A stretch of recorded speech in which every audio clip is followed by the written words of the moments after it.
das questões mais relevantes na hora de comprar um carro é saber o quanto ele consome de combustível, certo? É claro que o bom estado do motor, dos pneus, a procedência do carro e principalmente o quanto ele vai custar são questões também decisivas na hora da compra. Mas o consumo médio do carro vai dizer muito sobre a sua qualidade e também sobre o quanto se gastará com combustível. Este gráfico mostra a velocidade média de um carro em função do tempo. Você acha que apenas esses dados já são suficientes para descobrirmos o consumo médio de combustível dele? Depois de assistir a essa aula, você estará apto para descobrir.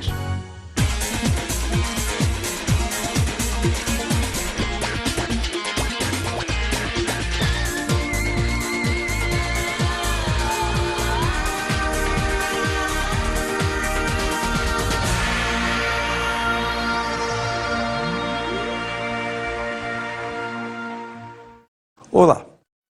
Nesta aula vamos trabalhar os tópicos complementares de funções. O primeiro dos tópicos é o da função definida por várias sentenças. Essas funções são muito frequentes em fenômenos e estudos da física, da biologia, da química, da economia, da estatística e muito mais. Elas se comportam de forma variada para diferentes valores do seu domínio. Por exemplo, um físico aquece certa quantidade de água até ela ferver. Seu objetivo é estudar a variação de temperatura desse líquido em função do tempo. Para isso, o físico mergulha o termômetro na água e a cada minuto lê a temperatura e anota. Depois da água fervida, com todos os dados coletados, ele construiu o gráfico que relaciona a temperatura em graus Celsius com o tempo em minutos.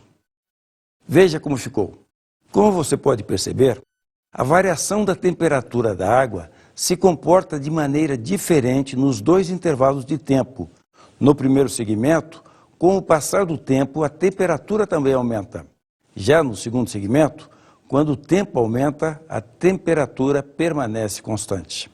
Vamos agora esboçar o gráfico de uma função que se comporta de maneira diferente em seus trechos do seu domínio, como no exemplo anterior. A fórmula da função é definida por três sentenças matemáticas. Se 0 é menor ou igual a x, que é menor que 6, f de x é igual a x. Se 6 é menor ou igual a x, que é menor que 12, f de x é igual a 6. Se 12 é menor ou igual a x, que é menor ou igual a 18, então f de x é igual a 18 menos x. A função f de x definida tem como domínio o intervalo fechado de 0 a 18. Vamos construir uma tabela para cada uma das seguintes sentenças. A primeira sentença só pode ser utilizada para valores de x pertencentes ao intervalo 0 é menor ou igual a x, que é menor que 6. Veja como fica a tabela. Se x é 0, y é 0. Então nós temos o ponto 0, 0. Se x é 1, y é 1. E nós temos o ponto 1, 1. Se x é 2, y é igual a 2 e o ponto é 2, 2. Se x é igual a 3, y é 3 e o ponto achado é 3, 3. Se x é 4, y é igual a 4 e o ponto que nós encontramos é 4, 4. Finalmente, se x é 5, y é 5 e o ponto encontrado é 5, 5. Utilizando os pontos da coluna XY dessa tabela, vamos desenhar a primeira parte do gráfico. Observando a segunda sentença, percebemos que para todo valor de x pertencente ao intervalo 6 menor ou igual a x, menor que 12, o valor de y é sempre constante e igual a 6. Observe a tabela que representa essa situação. Se x for igual a 6, y é igual a 6 e o ponto encontrado é 6, 6. Se x for igual a 8, y é igual a 6 e o ponto encontrado é 8, 6. Se x é igual a 10, y é igual a 6 e o ponto encontrado é 10, 6. Se x é igual a 11, y é igual a 6 e o ponto que nós encontramos é 11, 6. Tendo como base os pontos referentes à coluna XY dessa tabela, vamos desenhar a segunda parte do gráfico. E, por fim, a última sentença só pode ser aplicada para os valores de x que pertencem ao intervalo 12 menor ou igual a x menor ou igual a 18. Temos, então, a seguinte tabela. Se x é igual a 12, y é igual a 18 menos 12, que é igual a 6. Ou seja, o ponto encontrado é 12 e 6. Se x é 13, y vai ser 5. Portanto, o ponto é 13, 5. Se x é 14, y é 4. Portanto, o ponto é 14, 4. Se x é 15, y é 3. E o ponto encontrado é 15, 3. Se x é 16, y é 2. E o ponto encontrado é 16 e 2. Se x é 17, y é 1. E o ponto encontrado é 17 e 1. Finalmente, se x é 18, y é 0. E o ponto que nós temos é 18, 0. E para finalizar o esboço do gráfico, vamos desenhar a terceira parte, utilizando os pontos da coluna XY. Com o gráfico já esboçado, podemos confirmar o domínio da função, que é o intervalo fechado, cujas extremidades são 0 e 18. E também podemos perceber que o conjunto imagem é o conjunto fechado, cujas extremidades são 0 e 6. Noção intuitiva de continuidade de uma função. Observe os gráficos a seguir. Neste gráfico, vemos que para x igual a 3, não existe valor de y correspondente. Isso ocasiona uma falha no gráfico da função. Nesse caso, dizemos que a função é descontínua. Neste outro, percebemos que a linha que representa o gráfico é interrompida quando x assume o valor 3. Nesse caso, também dizemos que a função é descontínua. Agora, nesta situação, a função é contínua, pois o gráfico se apresenta como uma linha sem interrupções ou falhas. Vejamos alguns exemplos. Considere a seguinte função. Se x é menor que 0, f de x igual a 3. Se 0 é menor ou igual a x, que é menor que 2, f de x igual a x. Se x for maior ou igual a 2, f de x igual a 2. Essa função não é contínua, pois o gráfico da função apresenta uma interrupção quando x assume o valor 0. Agora, vamos analisar uma outra função. Se x é diferente de 2, f de x igual a x. Se x é igual a 2, f de x igual a 3. Essa função também não é contínua, pois apresenta uma falha quando x assume o valor 2. E a função f de x igual a 2x mais 1 é contínua?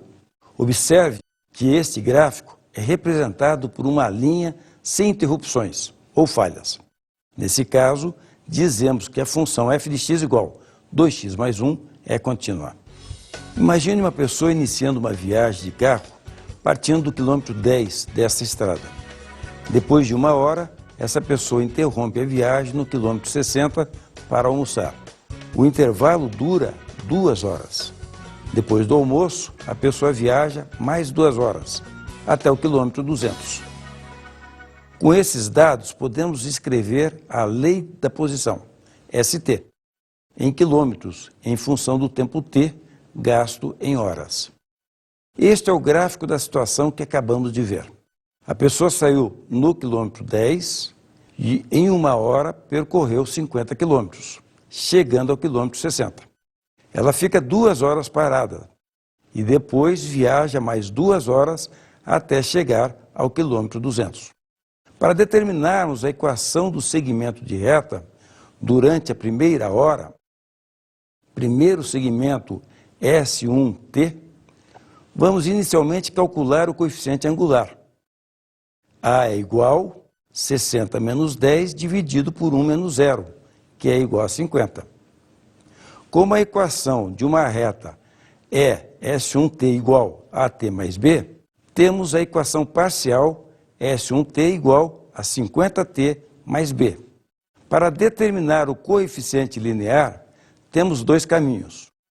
Primeiro, observar no gráfico, caso esteja explícito, o coeficiente b, que representa a ordenada do intercepto do eixo S.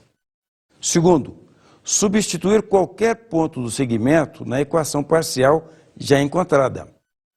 Usando o primeiro caminho, pelo gráfico percebemos que o intercepto do eixo S é 10.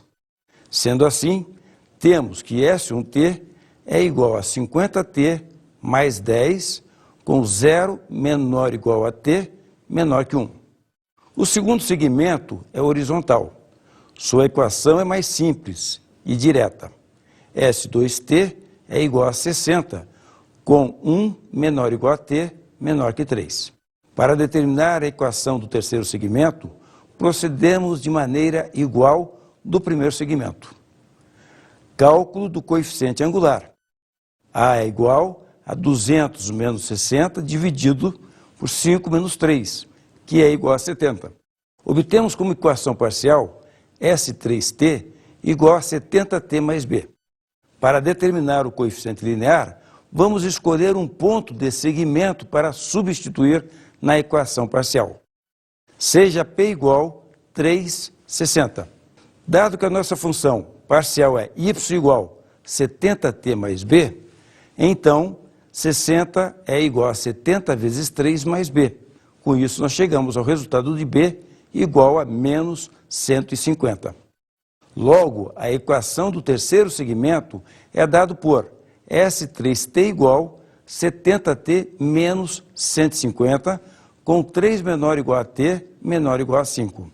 Juntando as três equações parciais, temos a fórmula da função, que é: se 0 é menor ou igual a t, que é menor que 1, S de t é igual a 50t mais 10.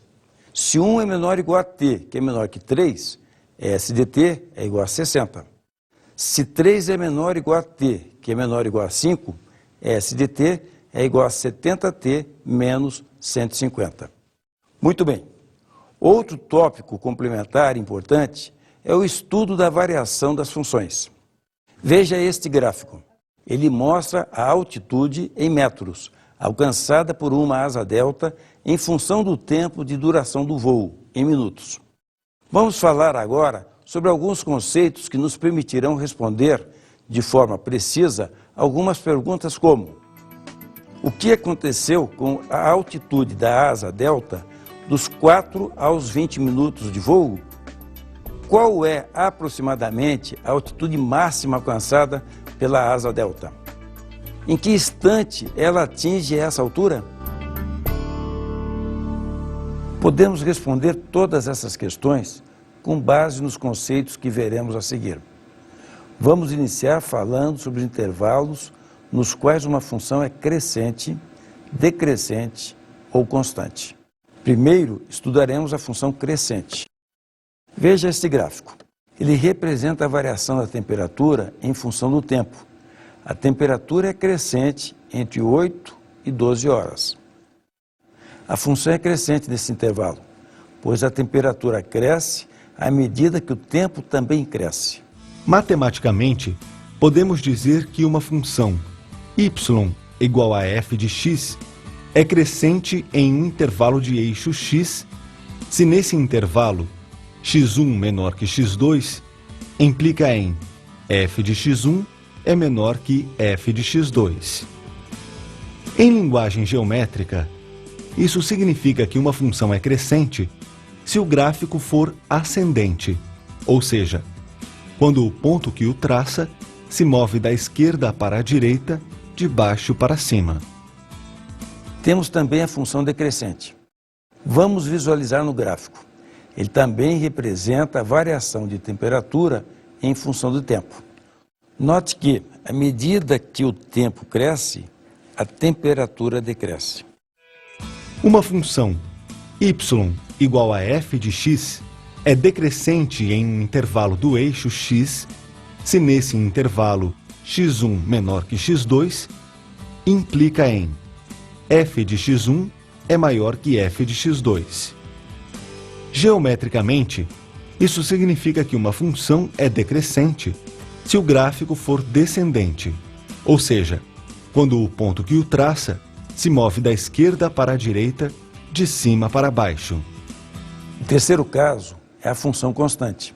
Este gráfico representa outra relação entre a temperatura e o tempo. Note que, à medida que o tempo varia de 12 para 15, crescendo, a nossa temperatura continua constante. Uma função y igual a f de x é constante em um intervalo do eixo x se qualquer aumento de x não provocar variação alguma no valor de y. Temos ainda uma outra situação, quando uma mesma função pode ser crescente em um certo intervalo do seu domínio, decrescente em outro e constante em um terceiro intervalo. Acompanhe este gráfico. Você consegue identificar em qual intervalo a função é crescente, em qual é decrescente, em qual ela é constante? De acordo com o que estudamos até agora, percebemos que a função é crescente no intervalo de 8 a 12. Ela é constante no intervalo de 12 a 15 e decrescente no intervalo de 15 a 18. Lembra-se da questão inicial da aula sobre o quanto um carro consome de combustível? Acompanhe.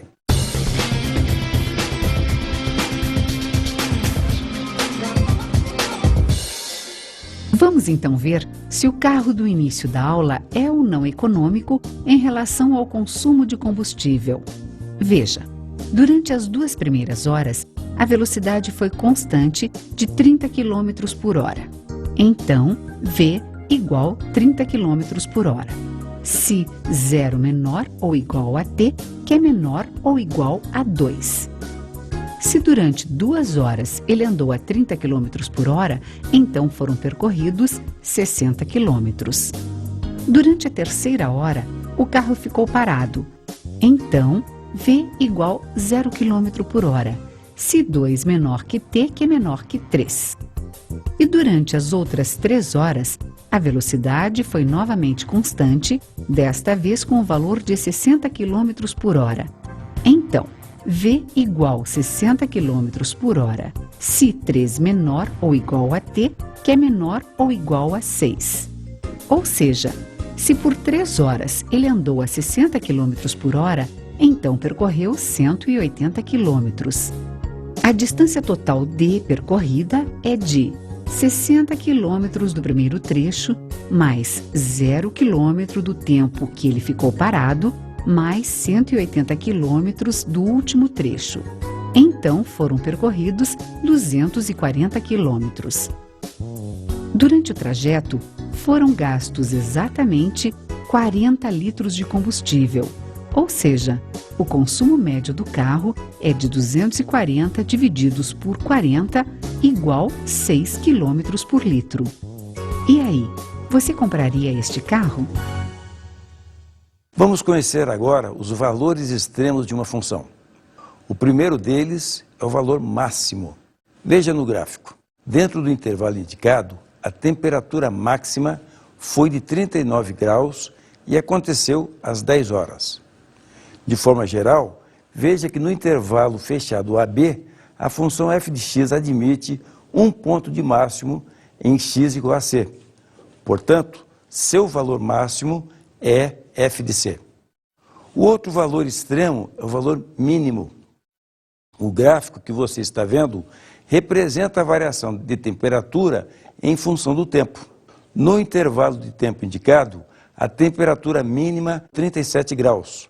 Ocorreu às 17 horas. Portanto, no intervalo fechado AB, a função f de x admite um ponto de mínimo em x igual a c. Portanto, o valor mínimo é fc. Vejamos agora um exemplo. Vamos analisar a variação da função y igual menos x ao quadrado mais 6x, definida para x no intervalo fechado de 1 a 4. Fazer uma análise da variação da função significa dizer em quais intervalos a função é crescente, decrescente ou constante. E ainda, determinar se ela tem valor máximo ou mínimo. Vamos à análise. Como já vimos, graficamente a função quadrática y igual menos x ao quadrado mais 6x é representada por uma parábola. Para esse exemplo, o domínio são os valores pertencentes ao intervalo fechado de 1 a 4. Logo, teremos então um arco de parábola. Substituindo alguns valores de x na fórmula da função, obtemos os seguintes pontos. Para x igual a 1, y é igual a 5. Então temos o ponto 1, 5. Se x for igual a 2, então y será igual a 8, definindo o ponto 2, 8. Quando x for igual a 3, y será 9, e temos o ponto 3, 9. Por último, atribuindo a x o valor 4, y será igual a 8, determinando o ponto 4, 8. A partir desses pontos, construímos o gráfico. A partir desse gráfico, concluímos que a função é crescente no intervalo fechado de 1 a 3 e é decrescente no intervalo fechado de 3 a 4. Também podemos concluir que o valor máximo é 9 e ocorre para x igual a 3. Observe que o ponto 3, 9 representa o vértice da parábola determinada pela função y igual menos x ao quadrado mais 6x. Como a função y igual menos x ao quadrado mais 6x está definida no intervalo fechado de 1 a 4, a função tem um valor mínimo, que é 5, e ocorre para x igual a 1. Outro tema fundamental no entendimento das funções é o estudo do sinal de uma função. Observe este gráfico. Ele representa a variação da temperatura de uma cidade em um dia de inverno. Você consegue responder a que horas as temperaturas registram 0 graus centígrados? E a que horas as temperaturas foram positivas? As temperaturas negativas aconteceram a que horas? Podemos ver que as temperaturas registraram 0 graus centígrados às 8 horas e às 22 horas. Entre 8 horas e 22 horas, as temperaturas foram positivas. E de 0 horas às 8 horas, e depois, das 22 horas às 24 horas, as temperaturas foram negativas. Agora, vamos analisar o sinal de uma função, isto é, identificar quando ela é positiva, negativa ou nula. Estudar o sinal de uma função y igual a f de x é descobrir os valores reais de x para os quais a função é positiva, ou seja, f de x é maior que zero. Os valores reais de x para os quais a função é negativa, ou seja, f de x é menor que zero. E os valores de x para os quais a função é nula, isto é, quando f de x é igual a zero. Vamos ver alguns exemplos. Temos aqui a tabela e o gráfico da função. F de x é igual a menos x ao quadrado mais 4. Observe no gráfico que a função é nula quando x é igual a menos 2 ou x é igual a 2. Veja que todos os valores de x pertencentes ao intervalo, que vai de menos 2 a 2, resultam em y positivo. Ou seja, f de x é maior que zero. Então, f de x maior que zero para valores de x pertencentes ao intervalo de menos 2 a 2. A função é negativa quando x for menor que menos 2 ou quando for maior que 2. Assim, f de x é menor que zero para x menor que menos 2 ou x maior que 2. Vamos determinar agora os valores de x que tornam a função y igual a 2x menos 4 positiva ou negativa. Acompanhe o gráfico dessa função. A partir dele, podemos perceber que y é maior que zero quando x for maior que 2. E y é menor que zero quando x for menor que 2. Ou seja, para qualquer valor de x menor que 2, teremos y com valor negativo. E para qualquer valor de x maior que 2, teremos y com valor positivo. Vamos ver agora o que vem a ser inequação. A inequação acontece nas seguintes situações. Quando queremos determinar os valores de x para os quais a função é positiva, ou seja, f de x maior que zero. Quando queremos obter os valores de x para os quais a função é positiva ou nula, utilizamos a seguinte notação: f de x é maior ou igual a zero. Quando vamos determinar os valores de x para os quais a função assume valores negativos, isto é, f de x é menor que zero. Ou ainda, quando queremos determinar valores de x para os quais a função é negativa ou nula, f de x é menor ou igual a zero.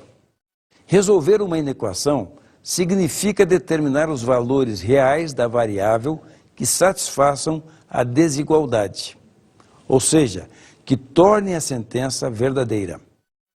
Por exemplo, na inequação x² maior que 4, vamos verificar se alguns valores reais de x tornam a sentença verdadeira. Para isso, vamos substituir x por -4, 0 e 3. Para x igual a -4, percebemos que a sentença se torna verdadeira, pois -4² é 16, que é maior que 4. Para x igual a 0, percebemos que a sentença 0², que é igual a 0, maior que 4, não é verdadeira. Quando x é igual a 3, temos que a sentença se torna verdadeira.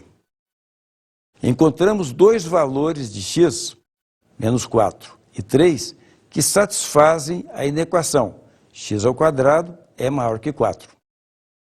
Mas existem outros valores que também satisfazem essa inequação.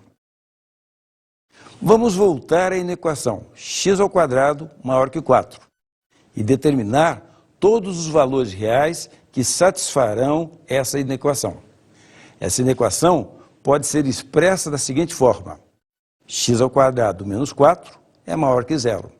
A partir dessa inequação, percebemos que a expressão x² menos 4 deve ser maior que zero. Ou seja, essa expressão tem que ser positiva. Para determinar os valores de x que satisfazem essa condição, devemos encontrar os valores reais de x para os quais a função f de x igual x² menos 4 seja positiva. Ou seja, devemos estudar o sinal dessa função.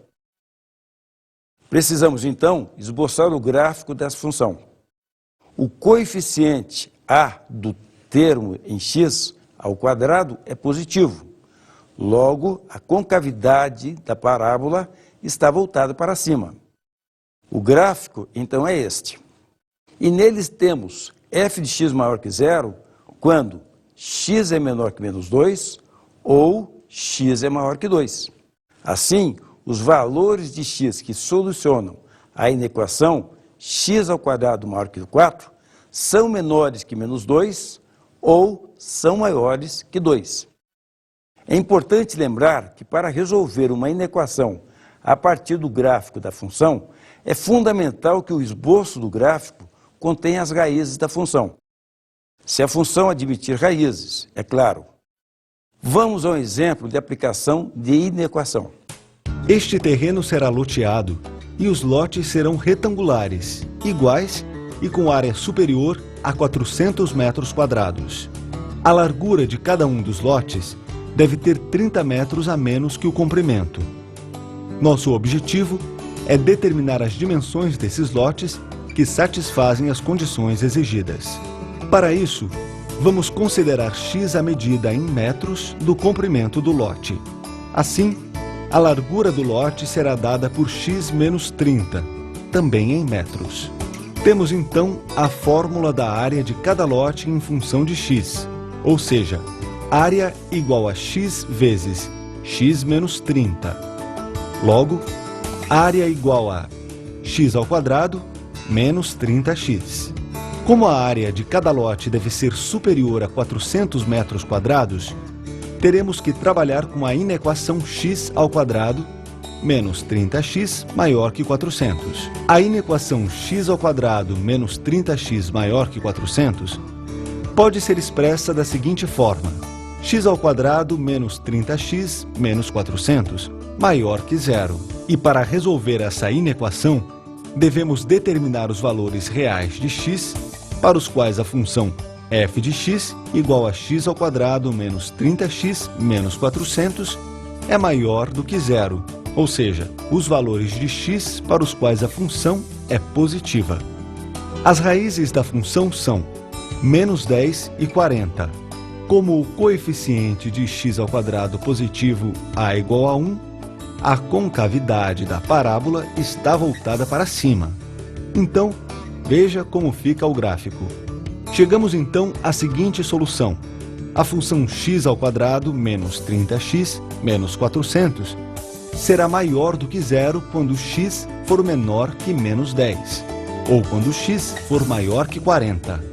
Como não existem terrenos com medidas negativas, temos como única resposta x maior que 40 metros. Ou seja, para que aquele terreno seja loteado em lotes retangulares com área superior a 400 metros, o comprimento deverá ser superior a 40 metros. Devemos lembrar ainda que a largura sempre deverá ter 30 metros a menos que o comprimento.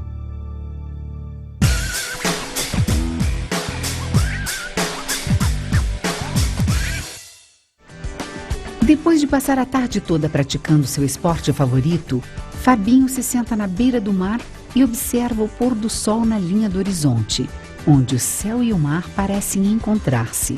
Fabinho se pergunta qual seria a distância dele até a linha do horizonte. Para calcularmos, devemos levar em conta a altura de Fabinho, que é de 1,80 m. Nesta figura, a circunferência representa a Terra. O ponto H representa o local da Terra onde Fabinho se encontra e C representa a linha do horizonte. AC é a reta tangente à circunferência pelo ponto C. O raio da Terra mede aproximadamente 6.370 quilômetros. Aplicando o teorema de Pitágoras no triângulo ABC, temos o quadrado da hipotenusa R mais 1,8 é igual à soma dos quadrados dos catetos R e X.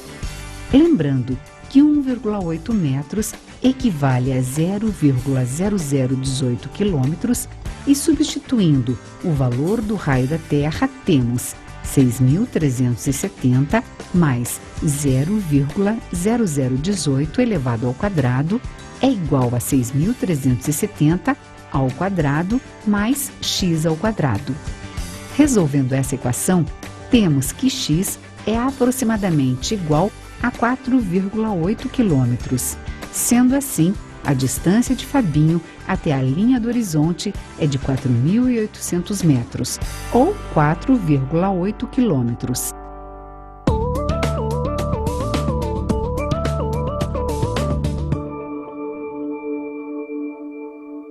Você está vendo representado nesse gráfico o trecho de uma montanha-russa. A altura h, em metros, é dada em função do tempo t, em segundos. Vamos analisar algumas situações. Por exemplo, qual é a altura máxima neste trecho? Veja que quando o carrinho está no ponto máximo do trecho da montanha-russa, a altura é 10 metros. O que ocorre entre 2 segundos e 8 segundos? Um longo declive. É aquele momento que nós sentimos um friozinho na barriga. Dizemos que nesse trecho a montanha-russa é decrescente. Qual é a altura mínima para 6 menor ou igual a t menor ou igual a 12? Ou seja, no intervalo entre 6 e 12 segundos, a altura mínima nesse intervalo de tempo é de 2 metros, indicada pelo ponto B. Veja ainda que entre 8 e 12 segundos, a montanha-russa cresce. O gráfico cartesiano é uma função f de x. Sobre os intervalos crescentes, decrescentes ou constantes desta função, podemos dizer o seguinte: a função é crescente no intervalo de 2 a 4, decrescente nos intervalos de 4 a 8 menos 2 a 0. E ela é constante de 0 a 2. O domínio dessa função, como estamos vendo aqui, é o intervalo de menos 2 a 8. A imagem da função, por sua vez, é do intervalo de 1 a 5. Note que o domínio é dado no eixo x e a imagem no eixo y. Outra informação importante sobre essa função é o seu valor máximo, que é o 5. E o valor mínimo, que é o número 1. E com esse exercício, encerramos a aula de hoje. Bons estudos! Para aprofundar os conhecimentos sobre a história e os personagens da matemática, indicamos as seguintes obras. Introdução à História da Matemática, de Howard Ives, publicado pela editora da Unicamp. História da Matemática, de Carl Boyer, publicado pela editora Edgar Blucher. História Universal dos Algarismos, a inteligência dos homens contada pelos números e pelo cálculo, de George Ifrah, publicado pela editora Nova Fronteira.